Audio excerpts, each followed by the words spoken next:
வணக்கம் நண்பர்களே. நம்ம எல்லோருக்குமே ஒரு ஹெல்த்தியான ஒரு லைஃப் வேணும்னா 3 விஷயம் நம்ம கண்டிப்பாக ஃபாலோ பண்ணணும். ஒன்று, அதிகாலையில் எழுந்திருக்கணும். 2வது, அரை மணி நேரம் ஒரு உடற்பயிற்சி, வேர்க்க விறுவிறுக்க ஒரு உடற்பயிற்சி செய்யணும். 3வது, வெறும் வயிற்றில் பழங்கள், ஃப்ரூட்ஸு, ஃப்ரெஷ் ஃப்ரூட்ஸு அல்லது ஜூஸஸ் இந்த மாதிரி சாப்பிடணும். இதுதான் ஹெல்த்தியான ஒரு லைஃபுக்கு நம்மளை லீடாக எடுத்துகிட்டு போவோம்.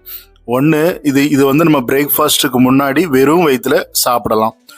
சரி, இந்த பழங்கள்லாம் என்னென்ன மாதிரியான பழங்கள் சாப்பிடலாம் அப்படின்னா சீசனல் ஃப்ரூட்ஸ் நான் சாப்பிடலான்னு சொல்லி நான் ப்ரிப்பேர் பண்ணுவேன். சீசனல் ஃப்ரூட்ஸ்னால் எந்தெந்த இடத்துல இப்போ எல்லா நேரங்களிலும் ஒவ்வொரு சீசனில் ஒவ்வொரு ஃப்ரூட்ஸ் கிடைக்கும். இந்த மாதத்தில் இந்த ஃப்ரூட்டு, இப்போ பலாப்பழம் ஒரு குறிப்பிட்ட மாதத்தில் தான் கிடைக்கும். மாம்பழம் ஒரு குறிப்பிட்ட வருஷத்தினுடைய ஒரு பகுதியில் தான் கிடைக்கும். இதே மாதிரி இந்த டிசம்பர் இந்த டைமில் இப்போ நமக்கு இங்கே அக்டோபர், நவம்பர், டிசம்பரில் இங்கே நம்ம டெல்லி பக்கத்தில் ஆப்பிள் ரொம்ப ஃபேமஸ்ஸு. அதுவும் கூட அதான் இப்போ சீசனல் ஃப்ரூட்டுங்க. நம்ம ஊர்லலாம் ஆப்பிள் பழம் கிலோ 300-400 ரூபாய்லாம் விற்றுக்கிட்டு இருக்குது. ஆனால் இங்கே ஒரு 2 கிலோ நமக்கு 100 ரூபாய்க்கு கொடுக்குறாங்க. 2 கிலோ 100 ரூபாய், 1 கிலோ நம்ம 50 ரூபாய்க்கு கூட வாங்கலாம். சரி, இதில் நான் நிறைய விஷயம் நான் கேள்விப்பட்டிருக்கேன். நிறைய பேர் இந்த ஆப்பிள் விஷயத்தில் ரொம்ப குழம்பிக்கிட்டே இருப்பாங்க. இது மாவு ஆப்பிள், அந்த ஆப்பிள் ஸ்டிக்கர் வச்சு ஒட்டியிருப்பாங்க, அப்படி ஒட்டியிருப்பாங்க.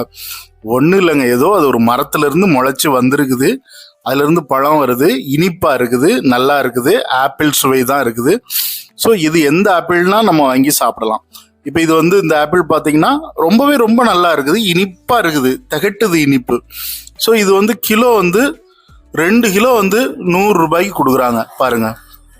ஸோ எவ்வளவு நல்ல ஒரு விஷயம் பாருங்க. நம்ம இந்த மாதிரியான பழங்களை நம்ம வாங்கி சாப்பிடணும், சீசனல் ஃப்ரூட்ஸ். இப்போ அதே மாதிரி ஒவ்வொரு ஏரியாலையும் ஒவ்வொரு பழங்கள் இருக்கும். இப்போ நம்ம நார்வேல் சைட்லலாம் எடுத்துட்டோம்னா ஐனி பழம்னு ஒன்று இருக்குது. ஐனி பழம் சாப்பிடுவாங்க நிறைய பேர். ஆனால் நம்ம ஊரில் நான் பொதுவாக சொல்கிறது வாழைப்பழம்.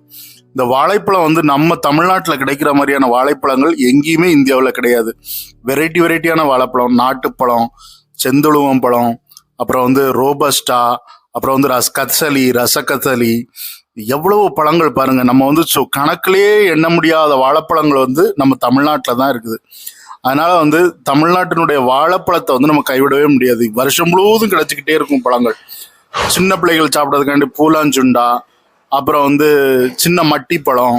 ஸோ எவ்வளோ பழ வகைகள் இருக்குது. எல்லோரும் ஆரோக்கியமாக சாப்பிடுவோம். வீடியோ பிடிச்சிருந்தா லைக் பண்ணுங்கள், ஷேர்